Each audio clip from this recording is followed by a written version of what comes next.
19 तारीख को गठबंधन की बैठक होनी है, इंडिया गठबंधन की, INDIA गठबंधन जो विपक्ष का है उसकी एक बैठक होनी है। लेकिन उस बैठक से पहले ऐसा लग रहा है कि गठबंधन की गांठें ढीली पड़ रही हैं, क्योंकि सभी दल जो उसमें शामिल हैं उन्होंने अपने अपने एजेंडे अभी से तय करने शुरू कर दिए हैं और सार्वजनिक तौर पर ये बातें कही जा रही हैं। समाजवादी पार्टी हो या तृणमूल कांग्रेस हो या फारूक अब्दुल्ला की पार्टी नेशनल कॉन्फ्रेंस हो, ये सब एक बात जिस पे ये सारे लोग अब अपनी शर्त रख रहे हैं या अपनी कंडीशन बना रहे हैं, वो ये कि जो असली सवाल है इस पूरे गठबंधन का कि फॉर्मूला क्या होगा या होना चाहिए इस गठबंधन का मूल, उसमें तर्क ये दिया जा रहा है कि जिसकी जितनी भागीदारी हो, और इसी आधार पर अब आगे बातचीत होनी है। समय बहुत कम बचा है, लोकसभा चुनाव के बहुत करीब हम पहुंचने वाले हैं और अभी तैयारी के नाम पर तो वाकई कुछ नहीं दिखता है कि INDIA गठबंधन ने क्या तैयारी की है। कारण हो सकते हैं, नीतीश कुमार जी ने बताया था कि कांग्रेस चुनाव में बिजी है, चुनाव खत्म हो गए हैं, चुनाव खत्म होने के बाद इतने दिन हो गए हैं अभी तक बैठक नहीं कर पाए, इससे थोड़ा सा सीरियसनेस पे क्वेश्चन खड़ा होता है। नीतीश कुमार जी जो इस पूरे मुहिम के शुरुआती तौर पे अघोषित संयोजक थे, वो भी थोड़े से रिलक्टेंट या नाराज़ दिख रहे हैं और उन्होंने ये कहा है कि वो उत्तर प्रदेश में जल्दी ही अखिलेश जी के साथ मिल के कुछ प्रचार प्रसार का कार्यक्रम बना रहे हैं, क्योंकि उनका मानना है कि उनके पार्टी के या उनके जनाधार के कुछ इलाके हैं, बनारस से शुरू करेंगे उसको और पूर्वी उत्तर प्रदेश में करेंगे ये काम। अब एक तरीके से ये देखा जा सकता है कि भाई अपनी ढपली अपना राग बजाने का समय आ गया है क्या, या क्यों ऐसा वो कर रहे हैं। तो इसके अंदर आप जाएंगे तो बहुत सारे गहरे सवाल खड़े हैं कि कांग्रेस की रणनीति क्या थी इस पूरे गठबंधन को लेकर के, बाकी लोगों की स्ट्रेटजी क्या थी, और एक तरीके से बैक टू ज़ीरो पे खड़े हैं, नए सिरे से बातचीत होनी है। तो क्या ये गठबंधन 24 के लिए तैयार दिखता है अपनी एक स्ट्रेटजी के तौर पे, और जो इस समय जीत के एकदम उफान से लबरेज है भारतीय जनता पार्टी या NDA कह लीजिए, उससे मुकाबला कर पाएगी कि नहीं, ये सवाल बहुत महत्वपूर्ण है, क्योंकि समय बहुत कम रह गया है अब और तैयारी बहुत सारी करनी है। इसको आज थोड़ा फिर से खुरेदने की कोशिश करते हैं। बहुत सारी राजनीतिक खबरें चल रही होंगी जिस पे अलग अलग जगहों पे चर्चाएं हो रही हैं, लेकिन थोड़ा फ्यूचरिस्टिक देखेंगे 2-4 दिन बाद अब क्या डिस्कस होने वाला है, तो वो ये महत्वपूर्ण इशू होने वाला है, इसलिए हमने कहा इसको पहले से चर्चा कर लेनी चाहिए। बातचीत करेंगे, हमारे साथ जो मेहमान हैं उनमें परिचय कराता हूँ आपका। कांग्रेस के प्रवक्ता चरण सिंह सापरा जी हैं, समाजवादी पार्टी के प्रवक्ता फखरुल हसन चांद जी हैं, और तृणमूल कांग्रेस के प्रवक्ता मानव जायसवाल, और दो बहुत ही वरिष्ठ पत्रकार विजय त्रिवेदी जी और राजेश बादल जी हमारे साथ जुड़े हैं। आप सबका सर बहुत बहुत स्वागत है। विजय त्रिवेदी, आपको मेरी आवाज़ आ रही है तो मैं एक छोटी टिप्पणी आपसे लेके फिर इस डिबेट को खोलना चाहता हूँ। विधानसभा चुनावों के बाद से लेकर के अब तक, और इनकी जो बैठक होने वाली है उस तक अगर आप देखें तो बहुत लंबा समय हो गया है। क्या सोच क्या रहे ये लोग, इंडिया गठबंधन के लोग? वाजपेयी जी, आपने बहुत चिंता इनकी की है, इंडिया गठबंधन की चिंता कर रहे हैं, सारा देश भी चिंता करता है क्योंकि विपक्ष का गठबंधन है। लेकिन पहला सवाल आपने जब कहा कि इतने दिन हो गए हैं, तो पहला सवाल तो ये है कि क्या इंडिया गठबंधन एग्जिस्ट कर रहा है? पेपर पर तो कर रहा है, पेपर का मतलब है कि भाई एक बना दिया है आपने एक इंडिया गठबंधन जिसमें बहुत सारे दल बताए जाते हैं, लेकिन क्या वो सब दल जमीन पर गठबंधन के तौर पर जुड़े हुए हैं? गठबंधन में क्या होता है, कई बार आपने देखा होगा कि एक आप सर्कल बना रहे हैं और उसमें पूरे सर्कल में अलग अलग नेता अलग अलग लोग एक बैठे खड़े हुए हैं, लेकिन उनके चेहरे जो है ना उल्टे हैं, एक दूसरे से उलट है। गठबंधन के लिए उनको उलटना पड़ता है, वो आमने सामने करना पड़ता है। तो क्या गठबंधन के नेताओं की वो जो पोजीशनिंग है वो बदली है? क्या अखिलेश यादव जी अभी अखिलेश है कि नहीं है? या वो बोल रहे थे, कल मैंने सुना उन्होंने कि वो जो कांग्रेस को अपने चिरकुट नेताओं कमलनाथ जी जैसों का जिक्र करना चाहिए, नहीं करना चाहिए। तो इन सब पर पहले वो देखें कि क्या ये गठबंधन खुद अपने आप में एग्जिस्ट कर रहा है कि नहीं कर रहा, और फिर वो उसके बाद तैयारी करे कि वो किस लड़ाई को लड़ना चाहता है। देखिए, बहुत तेजी से घटनाक्रम बदल रहे हैं। आप कहते रहे भारतीय जनता पार्टी को वो हिंदुत्व के मुद्दे पर लड़ रही है या जो भी कर रही है, सांप्रदायिकता कर रही है, मैं उस पर नहीं जाना चाहता। आज सुप्रीम कोर्ट का बड़ा फैसला आया जम्मू कश्मीर को लेकर, आर्टिकल 370 को लेकर। उसने भारतीय जनता पार्टी को एक नई ताकत दी है। और यदि देखें तो भारतीय जनता पार्टी के 3 बड़े एजेंडा, 3 मूल एजेंडा मानते हैं हम, राम जन्मभूमि, आर्टिकल 370 का एब्रोगेशन और यूसीसी। सुप्रीम कोर्ट का यानी कि कानूनी मोहर लग गई है उनके 2 मुद्दों पर। राम जन्मभूमि पर पहले लग गई थी और आज सुप्रीम कोर्ट पर लग गई। सुप्रीम कोर्ट की मोहर लग गई इस पर 370 पर, और यूसीसी के लिए तो सुप्रीम कोर्ट ने खुद ने कहा है कि बार बार आइए। तो उससे भारतीय जनता पार्टी को एक नई ताकत मिली है। और विधानसभा चुनावों में जो नतीजे आए वो तो है ही, जिसमें ये ज्यादातर लोग मानते हैं, आप जैसे बड़े विद्वान लोग भी मानते हैं कि भारतीय जनता पार्टी की जीत से ज्यादा ये कांग्रेस की हार थी। और जैसे छत्तीसगढ़ जैसी राज्य जिसको भारतीय जनता पार्टी नहीं सोचती थी, उसको भी वो जीत गई।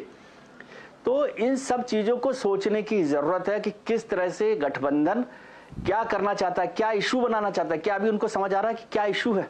जातिगत जनगणना की बात करेंगे, जातिगत जनगणना पर जाएंगे, तो यदि इसको हम उस रेफरेंडम ना माने विधानसभा चुनावों को, लेकिन वो तो एक आदिवासी मुख्यमंत्री बना देते हैं छत्तीसगढ़ में, मध्य प्रदेश में ओबीसी मुख्यमंत्री बना देते हैं, यादव मुख्यमंत्री बनाते हैं, तेजस्वी यादव वहां बैठे हैं, तो बिहार उत्तर प्रदेश को मध्य प्रदेश से साध रहे हैं। बहुत सारी चीजें हैं जिनको एक बार और खुलकर बात करनी पड़ेगी। अपनी गलतियों को जब तक हम ठीक से नहीं समझेंगे तब तक उस पर सही रास्ते पर नहीं चल सकते, ऐसा मुझे लगता है। किसी की सलाह और सुझाव की जरूरत नहीं, क्योंकि वो तो बहुत बड़े अनुभवी सब लोग हैं। हाँ, लेकिन पहले वो मंशा सोच लें खुद कि क्या वो वाकई लड़ना चाहते हैं नरेंद्र मोदी सरकार से या भारतीय जनता पार्टी से। जी, ये बड़ा महत्वपूर्ण सवाल है कि पहले खुद तो तय कर लें। और इधर से बाउंसर पे बाउंसर चल रहे हैं। जो आज अब फैसला लिया गया है मध्य प्रदेश के मुख्यमंत्री का, वो भी अपना एक बाउंसर है, उसके अंदर भी मिलने। बादल साहब, छोटी सी टिप्पणी आपकी, फिर राजनीतिक मेहमानों के पास चलते हैं। है क्या गठबंधन अभी बचा है? देखिए, गठबंधन जब बना भी था तब हम लोग लगातार चर्चाओं में ये बात कहते रहे हैं कि ठीक है, ये गठबंधन कुछ कुछ वैसा ही है जो हम लोगों ने 1977 के चुनाव से पहले देखा था, कि वो एक ऐसा बेमेल गठबंधन था जो 79 आते आते 80 आते आते बिखर गया था। तो जब बना था ये गठबंधन तब भी हम ये जानते थे कि ये लोकसभा की सीटों पर टीएमसी क्या बंगाल में कांग्रेस को उतना स्थान देगी जितने कांग्रेस मांगेगी? क्या उत्तर प्रदेश में अखिलेश यादव कांग्रेस को उतनी सीटें समझौते में देंगे जितनी कांग्रेस मांगेगी? या दिल्ली में आम आदमी पार्टी के केजरीवाल क्या कांग्रेस को उतनी सीटें देंगे? तो मुझे नहीं लगता था कि ये बहुत पहले दिन से कि ये बहुत व्यावहारिक गठबंधन है, क्योंकि कोई भी पार्टी अपने आप को बौना बना के, दुर्बल बना के, दीनहीन बना करके और चुनाव मैदान में नहीं उतरना चाहती। तो ये एक मुश्किल तो है। दूसरी मुश्किल गठबंधन के साथ ये है कि कांग्रेस एक करीब करीब 14.5 करोड़ मतों के ढेर पर बैठी एक पार्टी है, पुरानी पार्टी है, और बाकी इसमें से जो कई दल, प्रादेशिक दल हैं, उनमें से वो कांग्रेस से छिटके हुए वोट बैंक को लेकर बैठे हैं। मसलन चाहे आप माइनॉरिटी का वोट कह लें, ओबीसी का कह लें, दलित वोट कह लें, जो भी कह लें, तो उनको भय ये है कि अगर वो कांग्रेस के साथ गठबंधन में आते हैं तो कहीं वो वोट बैंक फिर वापस कांग्रेस की तरफ स्थायी तौर पे चला ना जाए। तो अपने अस्तित्व को लेकर जो खतरा है, तो मुझे लगता है कि ये गठबंधन कहीं पोस्ट पोल अलायंस शायद चल जाए। प्री पोल अलायंस में बहुत सारी अड़चने हैं। अब जैसे भले ही शरद पवार ना माने या उद्धव ठाकरे ना माने, लेकिन शिवसेना और एनसीपी का जो आकार है अब इस विभाजन के बाद वैसा तो नहीं रहा। अब अगर वो उस विभाजन से पहले की सीटें कांग्रेस के साथ तालमेल में चाहेंगे तो बड़ी मुश्किल हो जाएगी ना। तो ये, और कांग्रेस कोई बहुत धर्मशाला में या मंदिर में बैठ के भजन तो नहीं कर रही है। बाकी दल भी अगर चुनाव मैदान में उतरेंगे तो कांग्रेस भी उतरे। तो मुझे ऐसा लगता है कि कांग्रेस के साथ क्षेत्रीय दलों का चुनाव के बाद तो कोई तालमेल हो सकता है, पहले लेकिन नहीं। चुनाव पूर्व तो फिलहाल मुझे कोई बहुत ज्यादा गुंजाइश दिखती नहीं है, सिवाय इसके कि एक डीएमके उनके पास बनी रहेगी। जैसी दीनहीन पार्टी एनसीपी है, उद्धव ठाकरे हैं, वो बने रहेंगे और जी। एक आध दल और बना रहे। जी राजेश जी, आता हूँ। अच्छा, सापरा जी और फखरुल और मानव के पास चलता हूँ। आई इंडिया ये गठबंधन का ऐसा कोई दल नहीं है जिसने इस गठबंधन का पलीता लगाने की कसर छोड़ी हो। डीएमके का आपने कहा कि थोड़ा दिनहीन चिपके हुए हैं, डीएमके ने भी सनातन पे काम कर दिया इनका, ममता जी कर रही हैं, अखिलेश जी कर रहे हैं, शिवसेना के प्रवक्ता ने बैठ के सलाह दी कि 3 राज्यों चुनाव हारने के बाद तत्काल राहुल जी, सोनिया जी और प्रियंका जी को अयोध्या जाके पहले दर्शन करके आने चाहिए। ये कहीं सुनी बात नहीं है, ये सलाह दी गई थी।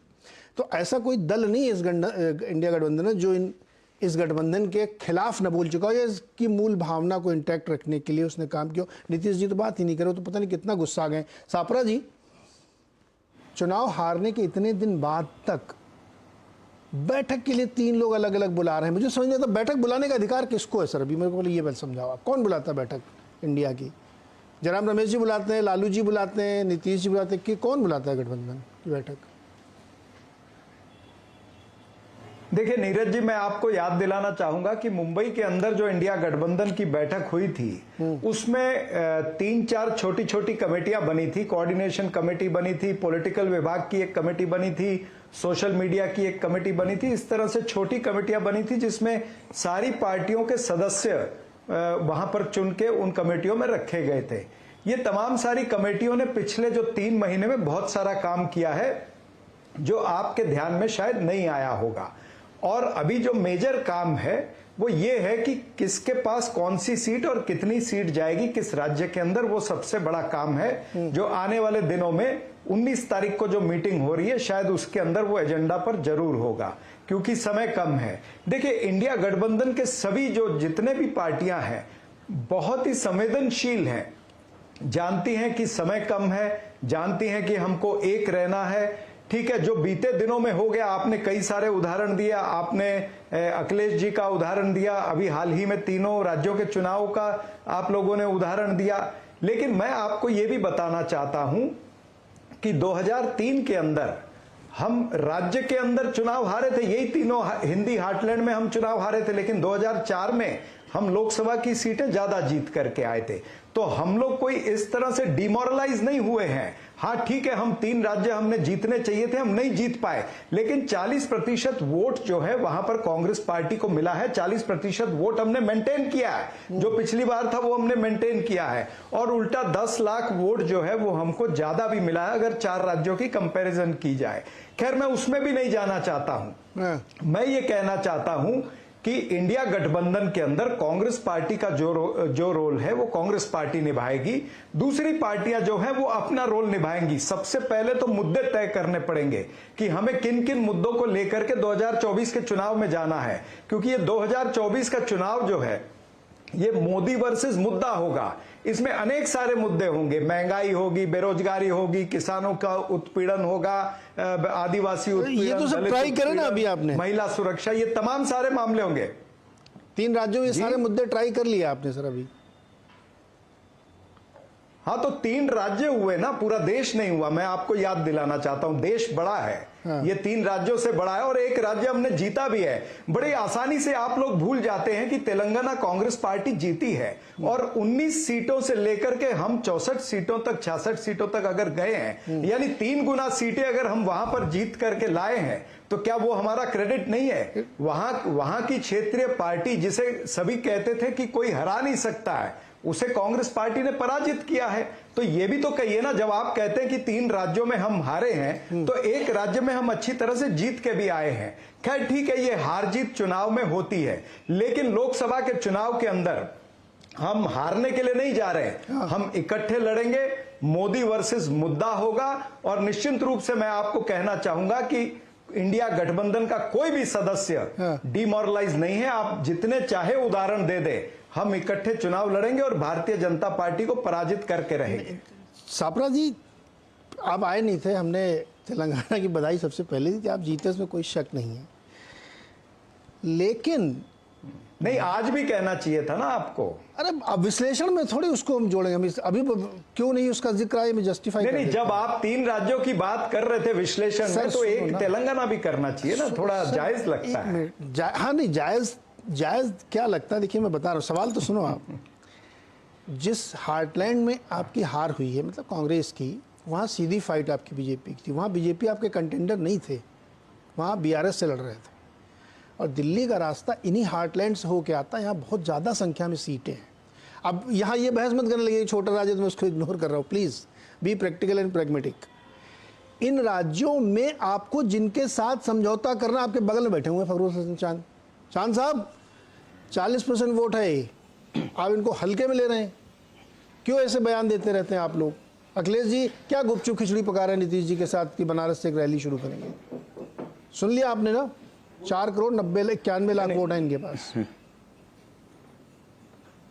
देखिए नीरज जी, हम इस सवाल का भी जवाब दे देंगे। सबसे बड़ी बात यह कि इंडिया गठबंधन की सबसे बड़ी उपलब्धि क्या है। जब इंडिया गठबंधन की पहली बैठक हुई तो उसके बाद हमारी सबसे बड़ी उपलब्धि थी कि जो जिस चीज का हम जिक्र नहीं करते हैं, एनडीए, वो एनडीए जो गायब हो गया था 4.5 साल से, वो एकदम से आ जाता है। देश के प्रधानमंत्री जी बैठक कर लेते हैं। गैस के दाम जो 9.5 साल से कभी उस पर कम नहीं हो रहे थे, वो कम हो जाते हैं।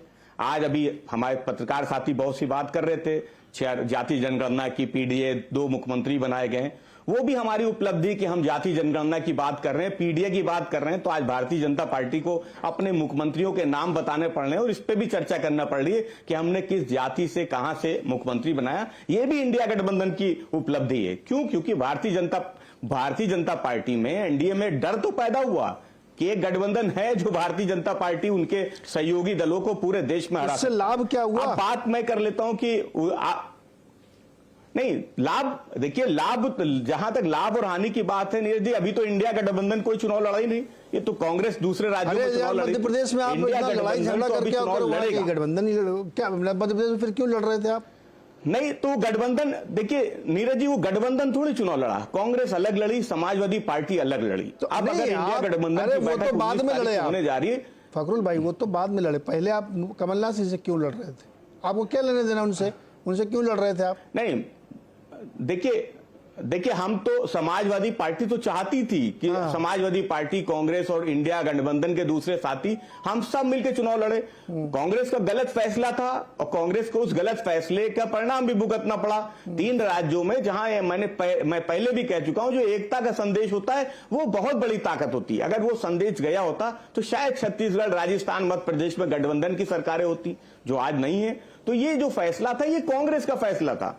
शायद इंडिया गठबंधन का फैसला होता तो आज कुछ और तस्वीर होती, हम किसी और चीज पे चर्चा कर रहे होते। आज हम एनडीए गठबंधन की बात कर रहे होते, जो आज हमें कहीं नजर नहीं आता है, कहीं उसकी बैठक नहीं दिखती है। उनके सहयोगियों की बात कर रहे होते कि उनके सीट बंटवारा कब होगा। अभी तो हम इंडिया गठबंधन की बात कर रहे हैं। देखिए, समाजवादी पार्टी और जो क्षेत्रीय दल है पूरे देश में, समाजवादी पार्टी के रिश्ते उनसे बहुत बेहतर है। कांग्रेस के जो क्षेत्रीय दलों से रिश्ते उनसे कहीं बेहतर समाजवादी पार्टी के रिश्ते हैं। चाहे आप बिहार में चले जाइए, चाहे वो आप पश्चिम बंगाल में चले जाइए, चाहे दिल्ली और पंजाब में चले जाइए, चाहे स्टालिन जी की बात कर लीजिए, चाहे कश्मीर की बात कर लीजिए। जो रिश्ते समाजवादी पार्टी के दूसरे क्षेत्रीय दलों से हैं, मजबूत रिश्ते, वो शायद कांग्रेस के नहीं है। और कांग्रेस को क्षेत्रीय दलों को सम्मान देना पड़ेगा। हिंदी भाषी बेल्ट में जो समाजवादी पार्टी चाहती है, क्या मतलब? जो बिहार में लालू जी, नीतीश जी सम्मान देना पड़ेगा, मतलब सम्मान का मतलब वही है जो आदरणीय अखिलेश यादव जी ने कहा। नहीं, आदरणीय अखिलेश यादव जी ने जिस बात को दोहराया कि जो क्षेत्रीय दल हैं, जो जहां मजबूत हैं, कांग्रेस को चाहिए कि अपनी जिद छोड़ के उनके साथ चले। हमारा सहयोग करेंगे उत्तर प्रदेश में तो निसंदेह हम भारतीय जनता पार्टी को रोकेंगे। बिहार में अगर नीतीश जी का सहयोग करेंगे या आदरणीय ममता बनर्जी जी का बंगाल में सहयोग करेंगे तो भारतीय जनता पार्टी को इस देश की सत्ता से बाहर आसानी से किया जा सकता है। लेकिन ये फैसला कांग्रेस को करना है कि उसकी लड़ाई क्षेत्रीय दलों से। आप यूपी में कितनी सीट? नहीं नीरज जी, देखिए ये फैसला टीवी पे नहीं होता बैठ के, नीरज जी सवाल हम ये फैसला आप टीवी पे बैठ के नहीं करना चाहते, यही बोलना चाह रहे हैं ना? नहीं देखिए नीरज जी, फैसला तो कांग्रेस को करना है। फैसला कांग्रेस को करना है, बड़ा दल है, उनको फैसला करना है कि वो क्षेत्रीय दलों के खिलाफ लड़ेंगे। जैसे आप जो है तेलंगाना में लड़ गए, आपको क्षेत्रीय दलों के खिलाफ लड़ना है या भारतीय जनता पार्टी के खिलाफ लड़ना है? अगर भारतीय जनता पार्टी के खिलाफ लड़ना है तो सबको कुछ ना कुछ त्याग करना पड़ेगा। आपकी उत्तर प्रदेश में ताकत कम है, बंगाल में ताकत कम है। हम चाहते हैं कि आप हमारा सहयोग करें, टीएमसी का बंगाल में सहयोग करें, बिहार में नीतीश जी, लालू जी का सहयोग करें, दिल्ली में अरविंद केजरीवाल जी हैं, पंजाब में अरविंद केजरीवाल जी हैं। आप उनका सहयोग किए तो निस्संदेह भारतीय जनता पार्टी को हराया जा सकता है। जब हम मुद्दों की बात करते हैं, हम जब क्षेत्र जाति जनगणना की बात करते हैं, पीडीए की बात करते हैं, हम महंगाई, बेरोजगारी, किसान मजदूर की बात करते हैं, इन सवालों का जवाब भारतीय जनता पार्टी के पास नहीं है। हम अभी मैं जैसे सुन रहा था कि बहुत सी बातें हो रही थी, धारा 370 की भी बात हुई, तो जितने प्रदेशों को बांट के दूसरे प्रदेश बने तो वो जनता के फैसले थे, जनता के फैसले के बाद विधानसभा से पास होकर वो फैसले हुए। जो कश्मीर का मसला है वो विधानसभा से पास नहीं हुआ है। माननीय सुप्रीम कोर्ट का फैसला, उसका सम्मान करते हैं, लेकिन यही अधिकार जो देश के संविधान ने दिया असहमति का, हम उससे सहमत भी नहीं है, क्योंकि जो भी फैसला होगा वो जनता के द्वारा होता है, विधानसभा से पास होकर फैसला होता है। हमने बहुत से प्रदेश देखे जिनका बंटवारा हुआ, लेकिन विधानसभा से पास हुआ। रुक जाओ भाई, आप जो इतनी घुमा फिरा गोलमोल बातें कर रहे हो सर, मुद्दा बाद में आता है। पहले चुनाव लड़ोगे, आप सीट पे अपना आदमी खड़ा करोगे, तब वो मुद्दे की बात करेगा ना। अखिलेश जी कह रहे हैं, आप ये बार बार आप भी कह रहे हो, अखिलेश जी छोड़ो, फखरुल हसन कह रहे हैं कि सम्मान करना पड़ेगा, त्याग करना पड़ेगा, बड़ा दिल रखना पड़ेगा। ये क्या है? सब सापरा जी को समझ में आ रहा है कुछ? देखिए नीरज जी, सम्मान सापरा जी को जवाब देना है इसमें। समझ में आ रहा है कुछ आपके सर? क्या कह रहे हैं ये? देखिए नीरज जी, निश्चित रूप से मैं ये कहना चाहता हूं कि हमारा क्राइटेरिया यही होगा, विनेबिलिटी। कौन कहां पर जीत सकता है उसको प्राथमिकता देनी पड़ेगी। ये ऑलरेडी तय हो चुका है, यानी हमारे इंडिया गठबंधन की जो पहले 3 मीटिंगें हुई हैं उसमें ये सारी चर्चा हुई है। हाँ। तो विनेबिलिटी के अंदर जहां पर कहीं अगर समाजवादी पार्टी का उम्मीदवार जीत सकता होगा, तो उत्तर प्रदेश में आप 2 सीटों पर चुनाव लड़ेंगे, हमको वो त्यागना पड़ेगा, है ना? उत्तर प्रदेश में आप 2 सीटों नहीं, अब आप ऐसे नहीं, अब आप बोल लीजिए, मैं उत्तर देता हूं, बोल लीजिए। यूपी में आप 2 सीटों में चुनाव लड़ेंगे? ये आप थोड़ी तय करेंगे, ये तो हम और समाजवादी पार्टी बैठ करके तय करेंगे ना। आप थोड़े ना टीवी चैनल पर। अरे भाई, मैं विनेबिलिटी का जो आपने फार्मूला दिया उसको लगा रहा हूं, मैं थोड़ी तय कर रहा हूं। आपने कहा विनेबिलिटी, तो आप दोनों जगह जीतते, उसमें भी एक हार गए थे। सुनिए नीरज जी, अरे भाई मेरी बात तो सुन लीजिए ना, क्यों इतने नाराज हो रहे हैं? बोलने दो ना। विनेबिलिटी का मतलब ये नहीं होता कि पिछले चुनाव में जो सीट जीती है वो। अब जो सर्वे हो रहा है, देखिए पूरे देश की हम बात कर रहे हैं, आप एक राज्य की बात कर रहे हैं, पूरे देश के अंदर ऐसी अनेक सीटें होंगी। कौन सा सर्वे हुआ हम पूरे देश का? 2019 में नहीं जीते होंगे। एक मिनट 2019 में चाहे हम वो सीट ना जीते होंगे या कम मार्जिन से हारे होंगे, वो अभी हम जीत सकते हैं, तो क्यों ना वो सीट हम मांगी जाए। ये डेमोक्रेटिक प्रोसेस है, ये आपके चैनल पर तय नहीं होगा। और ये चैनल के ऊपर बैठ करके 2 सीट 4 सीट इस तरह से आप हमारा आपस में झगड़ा मत लगाइए। 1 मिनट, हम झगड़ने वालों में नहीं है। अरे सर, हम ये बात सुन के मिलकर के मोदी के साथ झगड़ा करने के लिए तैयार है, आरएसएस की विचारधारा और बीजेपी की विचारधारा के साथ लड़ने के लिए तैयार है। ये बात सुन के हमारे दर्शक ना मन ही मन कितना मुस्कुरा रहे होंगे कि हमको लड़ाओ मत। मैं लड़ा रहा हूं हर दिन में 3 बार बाइट आती है सारे नेताओं की, आपस में आप लोग लड़ते रहते हैं और हमारे ऊपर मैं लड़ा रहा हूं। आपसे मैंने आपका फार्मूला पूछा, मैं वही कह रहा हूं ना, तो 2 सीट की, एक की कैमरा और आपके रिपोर्टर का फोकस खाली इंडिया गठबंधन पर रहता है ना, भाजपा के ऊपर नहीं रहता है। जरा वहां भी ताक के देखिए, पूरे भारत का। अभी देखो चलते हैं इनके पास, जायसवाल जी के पास। मनोज जायसवाल जी, ममता दीदी कह रही हैं कि हम ममता पूरे 42 सीटों में चुनाव लड़ेंगे। कांग्रेस कह रही है कि विनेबिलिटी वाला फैक्टर है, इनकी विनेबिलिटी है क्या बंगाल में कुछ? एक वो है अपना अधीर रंजन जी वाली सीट। पहले तो सभी को मेरा नमस्कार है, और बहुत देर से मैं सभी को सुन रहा था। ये सच्ची बात है, दीदी ने कहा कि हम 42 की 42 सीटों में लड़ेंगे। हम माने इंडिया है, और हम जीतेंगे, क्योंकि जो लड़ाई है ये देश वर्सेस भाजपा की है। अब मोदी जी के जो क्रूर शासन को जो पूरे देश ने 10 सालों में झेला है, अब समय आ गया है कि अब उसका टाइम खत्म। बहुत सारी बातें मैं सुन रहा था, मैंने हमारे माने बुजुर्ग हैं, उनकी रिपोर्टर, वरिष्ठ पत्रकार हैं, सबकी बातें मैं सुन रहा था। बुजुर्ग किसको कहा? इन्होंने बुजुर्ग है विजय साहब। अरे भाई साहब, हमारे नहीं, इस पे बुजुर्ग मेरी हैं। घनघोर आपत्ति है। नहीं, आप उनको बुजुर्ग नहीं नहीं, कह हो सकती सकते। है, हो सकती है भाई, बुजुर्ग राजनीति और उनका जो नहीं। इतने दिनों का जो संचय किया हुआ उनका जो ज्ञान है, आप वो एक्सपीरियंस बुजुर्ग कह सकते उनसे हैं, लिए। बुजुर्ग नहीं कह सकते बिल्कुल सर। नहीं, वो भाई ठीक है, अब शब्दावली को आप पकड़ लीजिए। नहीं, मैं आपकी भावनाओं को समझ गया, लेकिन हाँ, ठीक है। ठीक है। अच्छा, अच्छे वाले बुजुर्ग हैं, यंग वाले बुजुर्ग। अरे अच्छे वाले नहीं, अनुभवी कहिए आप। यंग वाले बुजुर्ग हैं। हाँ, हमारे यंग यहाँ वाले, प्रधानमंत्री हैं। जैसे राजनीति में 60 साल तक लोग युवा रहते हैं, वैसे वाले। बिल्कुल बिल्कुल। हाँ, बोलिए। बहरहाल उन्होंने एक बात कही कि भाई बहुत अच्छा समीकरण हो रहा है। हमारे राजेश भाई ने भी वही बोला कि मध्य प्रदेश में इन्होंने एक ओबीसी कैंडिडेट दे दिया मुख्यमंत्री, फिर छत्तीसगढ़ में वैसा कुछ चल रहा है। तो देखिए होता क्या है, पहले तो बीजेपी पूरे दिनों जान से बोलते नहीं भाई हम जातिगत कुछ नहीं करते, लेकिन सबसे ज्यादा जात में बांटने वाले वो लोग ही हैं। हम मानते हैं कि मोहन जी भारतीय हैं और वो सक्रिय भूमिका निभाएंगे। हमारा बहुत बहुत शुभकामनाएं हैं उनके लिए कि मध्य प्रदेश की जो उन्नति है, जो 18 साल से रुकी हुई थी, उसको आगे बढ़ाएंगे। मैं वही उम्मीद करता हूं हमारे जो मुख्यमंत्री छत्तीसगढ़ के हैं सभी से। लेकिन बात यहाँ पे सिद्ध है कि कांग्रेस एक बहुत बड़ी पार्टी है देश में। नॉर्थ बेल्ट में, साउदर्न बेल्ट में कांग्रेस के वोट बैंक का इजाफा हुआ है। कांग्रेस को नेतृत्व करना है, बड़ी मामूली सी बात है। लेकिन जो इंडिया गठबंधन है वो सुचारू रूप से काम करेगा और आने वाले समय में, ये 19 तारीख को हमारी जो मीटिंग है, ये बहुत बड़ी भूमिका निभाएगी कि आने वाले समय में जो सीट शेयरिंग हमारी होगी। और निश्चित रूप से विश्वास रखिए, कांग्रेस एक बहुत बड़ा एंकर का रोल प्ले करेगा। आज जो हुआ है मध्य प्रदेश, राजस्थान, छत्तीसगढ़, ये भाजपा की जीत से ज्यादा हम कांग्रेस की हार मानते हैं। हो सकता है कि कुछ अहंकार लोकल लेवल पे थे, लोकल लेवल पे जो प्रॉब्लम थे उसको शायद हमारे जो इनके जो नेशनल लीडर्स हैं उन्होंने आकलन नहीं किया। आप कंप्लेसेंट नहीं हो सकते, आप ये नहीं समझ सकते कि भाई हम तो जीत जाएंगे, नैरेटिव ऐसा है, लोगों में आक्रोश है, जनता जागरूक है। ये नहीं होगा। जब भाजपा से आपको लड़ना है तो आप लड़ने के लिए मत लड़िए, आप जीतने के लिए लड़िए। आपको वैसी स्ट्रैटेजी बनानी होगी कि आपको उनको हराना है। अगर आप ये सोच के लड़ेंगे कि हमको उनसे लड़ना है, तब निश्चित रूप से भाजपा से हम नहीं जीत सकते। और जहां तक बात है इंडिया गठबंधन की, भाजपा 30-32% वोट बैंक है।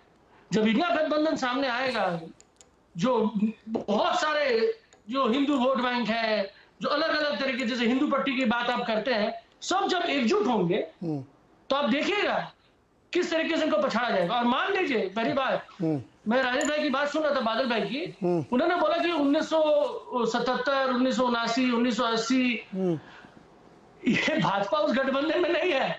वो जनता दल जिस तरीके से, जनता पार्टी जिस तरीके से झिलमिल हो गई, अब वो समय नहीं है। अच्छा। क्योंकि हर क्षेत्र में, सुन लीजिए, सबसे बड़ी बात है, समाजवादी पार्टी एक मूलत्व पार्टी है और बड़ी पुरजोर तरीके से उत्तर प्रदेश में वो लड़ेगी और जीतेगी। टीम अखिल भारतीय तृणमूल कांग्रेस ऑलरेडी सत्ता में है, वो लड़ेंगे और जीतेंगे। आम आदमी पार्टी सत्ता में है, वो जीतेंगे। ये कोई ऐसी पार्टी नहीं है कि भाई इनको मिलकर हमने जनता पार्टी बना ली और हो गया। हर एक लोग, हर एक पार्टी अपने छोर में तरीके से काम करेगी और जीतेगी।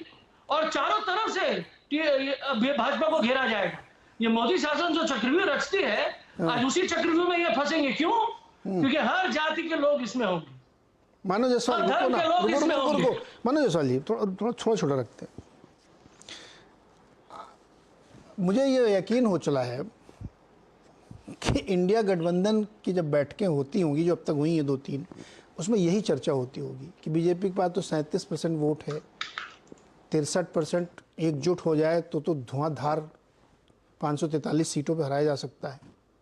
सारी जातियां हमारे साथ हैं, महंगाई है, बेरोजगारी है, गैस सिलेंडर है, इन सब पे हम मिल के लड़ेंगे। ये सब बातें डेफिनेटली होती होंगी, चाहे समोसे खाए जाते होंगे। लेकिन जो मूल प्रश्न है उसका जवाब गोलमोल घुमा दिया जाता है। जब 2 बार प्रश्न पूछो तो फिर घुमा दिया जाता है। इस मानसिकता से कहीं ना कहीं बाहर निकलना पड़ेगा। विजय जी, देख रहे हैं आप, राजेश जी को भी सुना रहे थे कि ऐसा गठबंधन, राजेश जी खुल के कह रहे हैं कि बाद में होगा, ये प्री अलायंस तो हो ही नहीं सकता। ये अंतर विरोधों से भरे हुए गठबंधन में कैसे काम चलेगा? विजय जी, हमारा प्री पोल अलायंस होगा जी। अभी बहुत अच्छी बात, हर छोर से इनको घेरा जाए। हाँ मानो जी, रुको ना एक मिनट, अभी रुको एक मिनट। हाँ नीरज जी, बहुत अच्छी बात अभी कही गई कि जो एनडीए गठबंधन है, बीजेपी सरकार ने इंडिया गठबंधन के बनने के बाद जो जो चेंजेस किए, यही बात मैं कह रहा हूं कि वो पार्टी जो केंद्र में सत्ता में है, 303 एमपीज उनके पास हैं, 330 एनडीए के एमपीज हैं, 17 राज्यों में सरकार है, वो अपने प्रतिद्वंदी के लिए क्विक टू रेस्पॉन्ड कर रही है। वो प्रॉम्प्ट टू रेस्पॉन्ड है कि आपने जातिगत जनगणना की बात की तो उन्होंने अलग अलग तरीके से जातिगत जनगणना पर काम किया। आपने फ्री बीज की बात की, जो फ्री बीज के खिलाफ थे वो फ्री बीज के साथ आ गए, क्योंकि वो अपने प्रतिद्वंदी से जो लड़ाई लड़नी है उसको ध्यान रखकर बदलते जा रहे हैं। आप इसी में खुश हैं कि वो आपके कहने से जैसे कहा उस पर रेस्पॉन्ड कर रहे हैं, लेकिन क्या इंडिया गठबंधन प्रधानमंत्री या एनडीए के जो काम चल रहे हैं उस पर रेस्पॉन्ड कर रहा है उसी तरह से? क्या उसको एग्जीक्यूट कर रहा है उसी तरह से? क्या इंप्लीमेंट कर रहा है? ये एक बड़ा फर्क है। ये ठीक बात कह रहे हैं वो कि भाई जातिगत जनगणना की बात आई तो एनडीए ने, बीजेपी ने बिल्कुल अपने आप को बदल लिया। तो वो ये जानते हैं ना कि इसका जवाब हमें ढूंढना है। वो इस एरोगेंस में नहीं कि नहीं इसको हम नहीं एक्सेप्ट करेंगे। फ्री बीज को आपने देखा विधानसभा चुनाव में, वो फ्री बीज से कहां पर आ गए कि 18 साल की एंटी इनकम्बेंसी के बाद 163 पर वो आ गए। तो इसलिए उनसे सीखने की बात है कि किस तरह से ये बात चल रही है। और अभी आपने देखा ही, अभी बात हो रही थी, समाजवादी पार्टी के मित्र ने शायद बताया कि भाई वहां पर दिल्ली में, पंजाब में जो है आम आदमी पार्टी, बंगाल में तृणमूल कांग्रेस, उत्तर प्रदेश में अखिलेश जी की पार्टी और डीएमके तमिलनाडु में, तो उन्होंने कहीं कांग्रेस का जिक्र नहीं किया कि वो कहां पर ताकतवर पार्टी है जहां उनको वो जगह देंगे। गठबंधनों की बात की, आप नाराज मत हुई, मैं तो बुजुर्ग ही हूं, कोई बात नहीं है, लेकिन मैं एक चीज बता रहा हूं, राजेश जी ने जिसका जिक्र किया उससे आगे बात बता रहा हूं कि गठबंधनों को समझिए, गठबंधनों की पॉलिटिक्स जो है ना उसको समझिए कि क्या आज का गठबंधन इंडिया, मैं सवाल पूछ रहा हूं, मैं आरोप नहीं लगा रहा, 77 के गठबंधन की तरह से 1975 से 77 के बाद जो जनता पार्टी का गठबंधन बना, क्या पार्टियां उतनी हिम्मत कर सकती है कि अपने आप को मर्ज कर लें, अपनी आइडेंटिटी को खत्म कर लें? छोड़िए, उसको नहीं कर सकते। क्या आप 89 की तरह से उस तरह के ईगो को तोड़ने को तैयार हैं कि लेफ्ट पार्टी और भारतीय जनता पार्टी एक साथ खड़े हो जाएं राजीव गांधी के खिलाफ?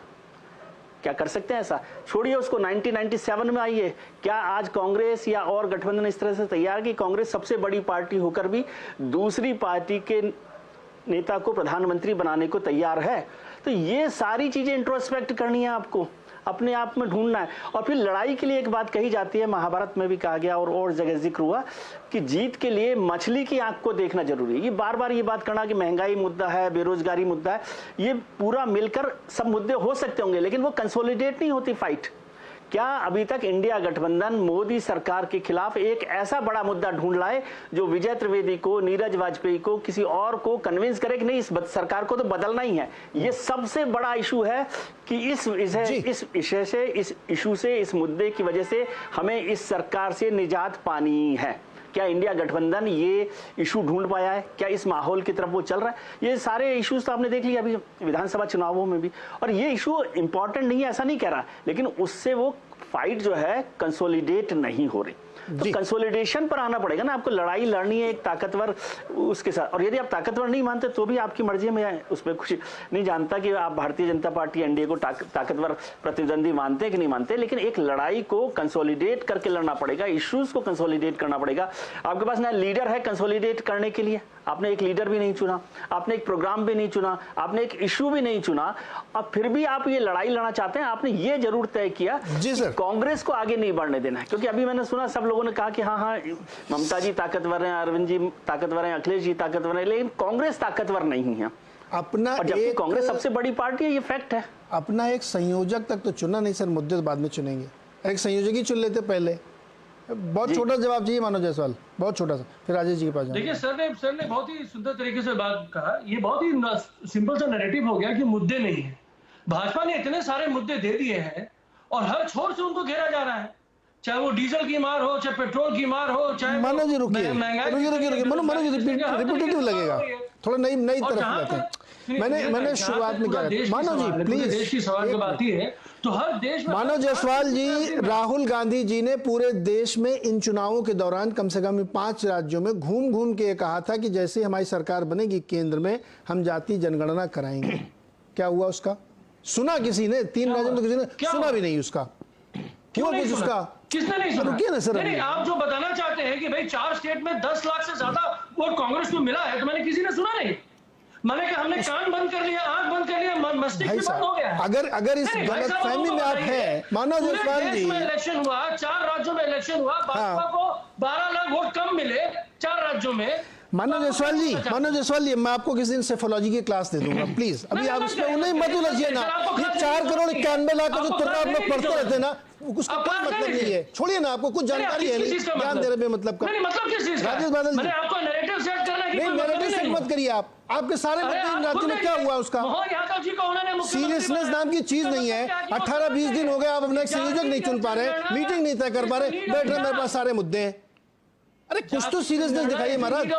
बादल जी, क्या इन 3 राज्यों, अरे बादल जी को लेके आइए महाराज, ये जो 4 करोड़ 91 लाख वोट मिल गए हैं, 40% वोट है, please get out of this nonsense, क्योंकि इससे आपको कोई फायदा नहीं हो रहा सर, आप जीत नहीं रहे हो, please understand. BJP God is also nonsense. Please अभी रुकिए राजेश बादल जी, राजेश, अरे भाई एक मिनट, राजेश बादल जी को समझ लो, जो 4.5-5 करोड़ लोगों ने वोट दिया वो नॉनसेंस है। राजेश बादल जी को saying समझ this? लीजिए मुझे। The people are not intelligent. Rajiv Jaiswal जी ध्यान से सुनिए, मानो जायसवाल जी माफ कीजिएगा, चुनाव जब आपने कहा लड़ने के लिए जाते हैं, जीतने के लिए लड़ने के लिए जाते हैं, ठीक है।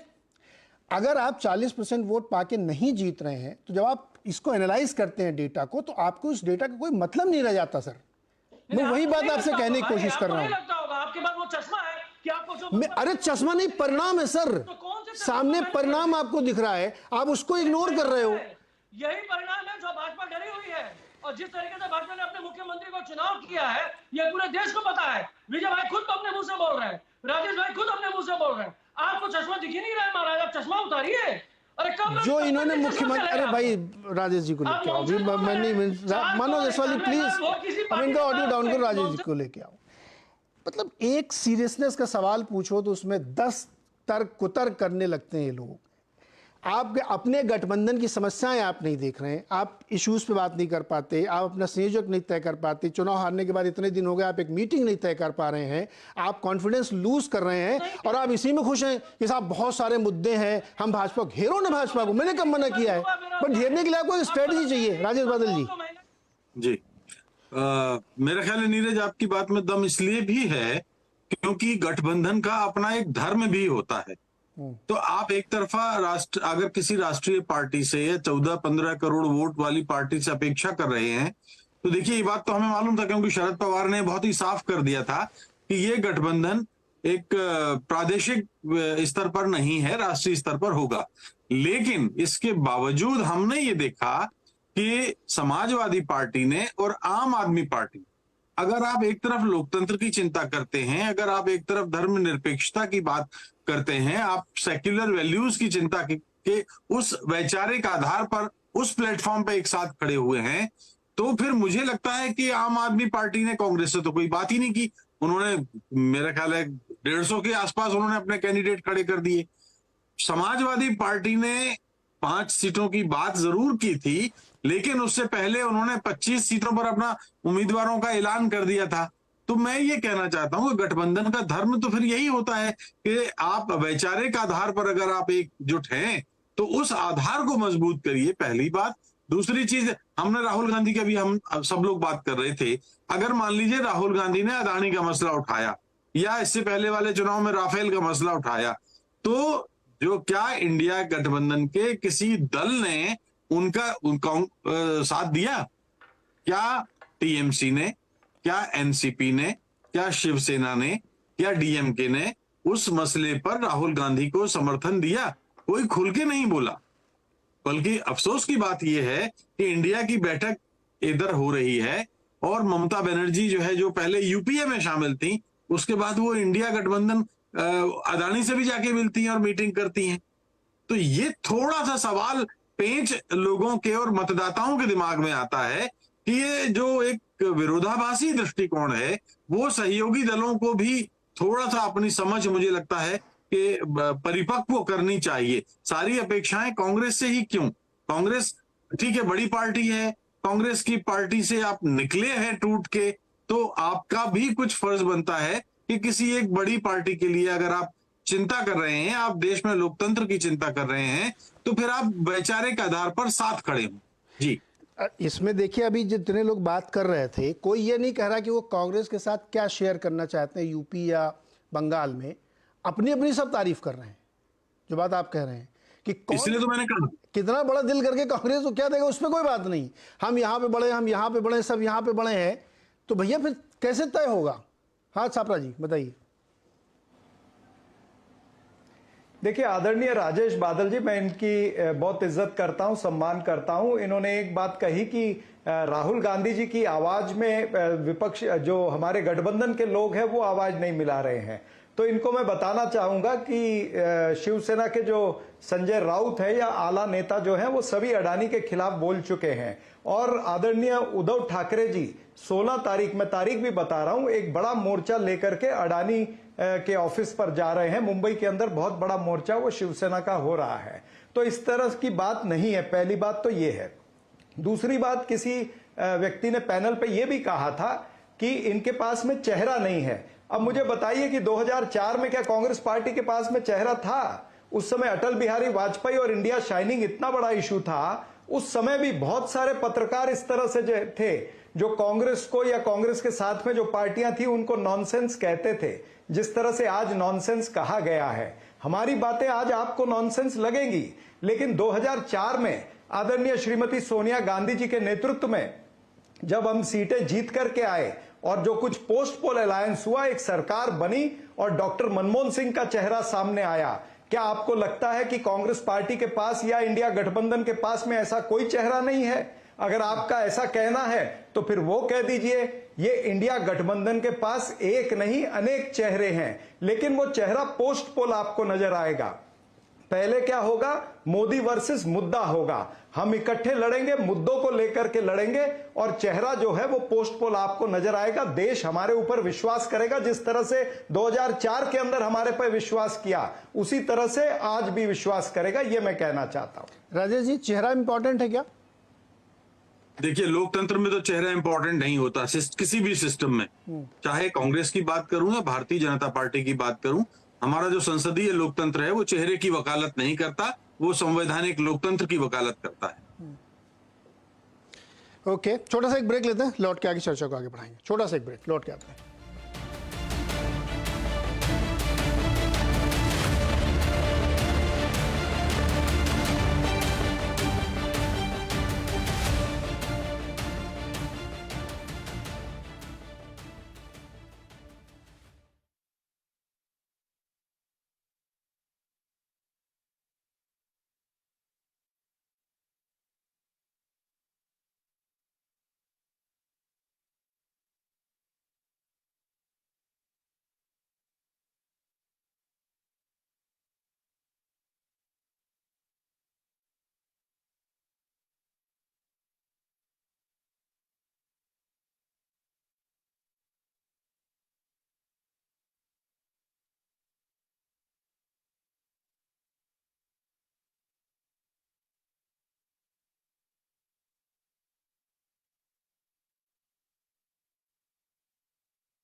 स्वागत है एक बार फिर से आपका। और बातचीत हो रही है कि क्या इंडिया गठबंधन की जो 19 तारीख की बैठक होने वाली है उसमें कुछ महत्वपूर्ण इश्यूज पे सहमति बनेगी, बातचीत आगे बढ़ेगी कि नहीं। फखरुद्दीन, जहाँ एक बहुत महत्वपूर्ण इशू है जो आपके उत्तर प्रदेश से जुड़ता है और जहाँ पे 80 सीटें हैं, सबसे इम्पोर्टेंट राज्य है लोकसभा चुनाव के लिहाज से।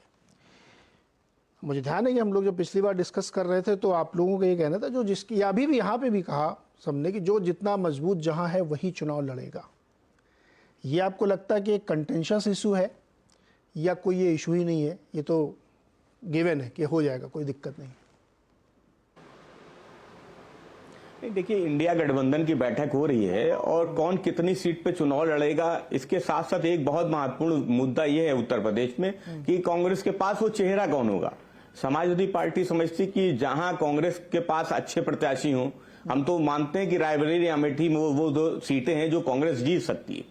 इन 2 सीटों के अलावा अगर कांग्रेस के पास कोई प्रत्याशी अच्छे हों, क्योंकि देखिए उत्तर प्रदेश के विधानसभा चुनाव में 388 सीटें ऐसी थी जहां कांग्रेस की जमानत जब्त हो गई थी।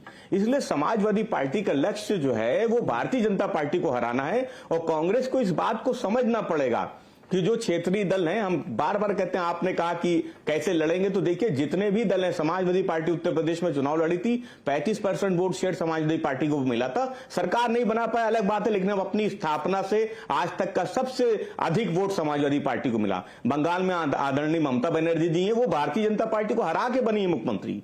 बिहार में सरकार भारतीय जनता पार्टी को हरा के, दिल्ली पंजाब में है, तमिलनाडु में है, झारखंड में है और कश्मीर में चुनाव जब भी होगा तो भारतीय जनता पार्टी वहां चुनाव हारने वाली।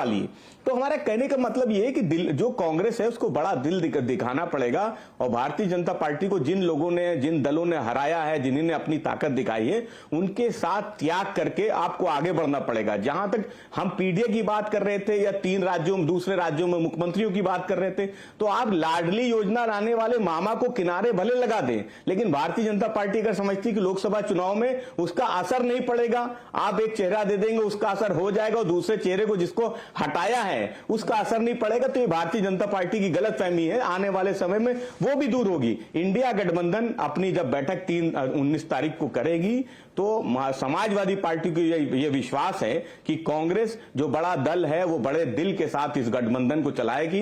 वो देश के संविधान और लोकतंत्र की जो बात कर रहे हैं, जो मुद्दों की बात कर रहे हैं, उन मुद्दों पे इस बात को समझना पड़ेगा कि क्षेत्रीय दलों को आगे करके ही आप हिंदी भाषी बेल्ट में कम से कम भारतीय जनता पार्टी को हरा सकते हैं। और आपने देखा भी कि 3 राज्यों में आपको अकेले लड़ने में क्या मिला। तो ये कांग्रेस बड़ा दल है, उसको बड़े दिल के साथ इस मुद्दे को उठाना पड़ेगा। समाजवादी पार्टी उत्तर प्रदेश में जाति जनगणना पे, पीडीए के मुद्दे पर लड़ती रहेगी। कोई भी रिक्त स्थान भरने से पिछड़ों को, दलितों को, अल्पसंख्यकों को, किसान मजदूर का कोई फायदा ना कभी हुआ है ना होने जा रहा है। भारतीय जनता पार्टी को अगर ये गलतफहमी है कि किसी राज्य में किसी जात का मुख्यमंत्री बना देने से समाजवादी पार्टी जाति जनगणना की बात भूल जाएगी या पीडीए की बात भूल जाएगी, तो ये उनकी गलतफहमी है। उत्तर प्रदेश में शिक्षक भर्ती होती है, वहां उनको आरक्षण नहीं रहा है, नौजवानों को उनका हक नहीं मिल रहा है, पिछड़ों को उनका हक नहीं मिल रहा है। ये लड़ाई मुख्यमंत्री पद पे किसी पिछड़े को बैठाने की नहीं है, ये जमीन जो पिछड़े हैं, नौजवान हैं, उनको हक दिलाने की लड़ाई है। वो समाजवादी पार्टी लड़ती रहेगी। आप एमपी के कॉन्टेक्स्ट में बात बोल रहे हैं ना?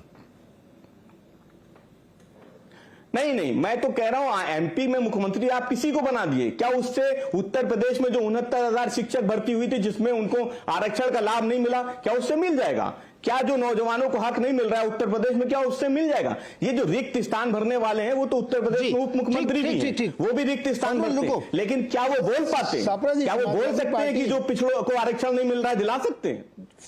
सापरा जी, समाजवादी पार्टी कह रही कि उत्तर प्रदेश में आपके पास उम्मीदवार भी नहीं लड़ाने के लिए और 388 सीटों में आपकी जमानत जब्त हुई थी। रायबरेली अमेठी 2 सीटें हैं जहां पे आप जीतते हैं। असली सवाल यही है ना, और आप बड़े भाई इनको मानिए। देखिए, खैर नीरज जी ये सारे मसले हमारे इंडिया की गठबंधन की जो मीटिंग होगी उसके अंदर सारे विषयों पर बात होगी ना, लेकिन सच्चाई तो ये भी है कि 3 राज्यों के अंदर हमारी सरकार है, करीबन 12 राज्यों के अंदर हम मुख्य विपक्षी दल हैं, झारखंड के अंदर हमारी मिलीजुली सरकार है, तो इस तरह से कोई भी नजरअंदाज तो कर ही नहीं सकता ना। हाँ ठीक है, उत्तर प्रदेश का जहां पर मामला आएगा वहां पर चर्चा होगी, मैं कहा ना कह रहा हूं, लेकिन समय मैं वही कह रहा हूं कि वो आएगा जब मुद्दों के ऊपर भी चर्चा होगी, मुद्दे भी आएंगे इस चुनाव के अंदर। आप ये मत कह दीजिए कि ये 3 राज्यों के चुनाव के अंदर सारे मुद्दे खारिज हो गए। क्या 3 राज्यों में बीजेपी जीत गई तो क्या महंगाई खत्म हो गई? क्या पेट्रोल 30 रुपए लीटर आपको मिल रहा है? क्या दूध आपको सस्ता मिल रहा है? क्या जीवन आवश्यक वस्तुएं आपको सस्ती मिल रही हैं? क्या बीजेपी 3 राज्यों में जीत गई तो बेरोजगारी खत्म हो गई? क्या बीजेपी 3 राज्यों में जीत गई तो ये किसानों की आय दुगनी हो गई है, किसानों को C2 प्लस 50% मिलने लग गया? क्या आप चाहते हैं कि हम वो महिलाओं की लड़ाई न लड़ें जो दिल्ली की सड़कों पर बैठी थी, हमारी गोल्ड मेडलिस्ट जो बैठी थी, क्या उनकी लड़ाई नहीं लड़नी चाहिए? क्या दलित आदिवासियों की लड़ाई नहीं लड़नी चाहिए? क्या आप चाहते हैं कि बीजेपी का और एक नेता पुत्र आदिवासी के चेहरे पर पेशाब करे, जिस तरह से मध्य प्रदेश के अंदर किया?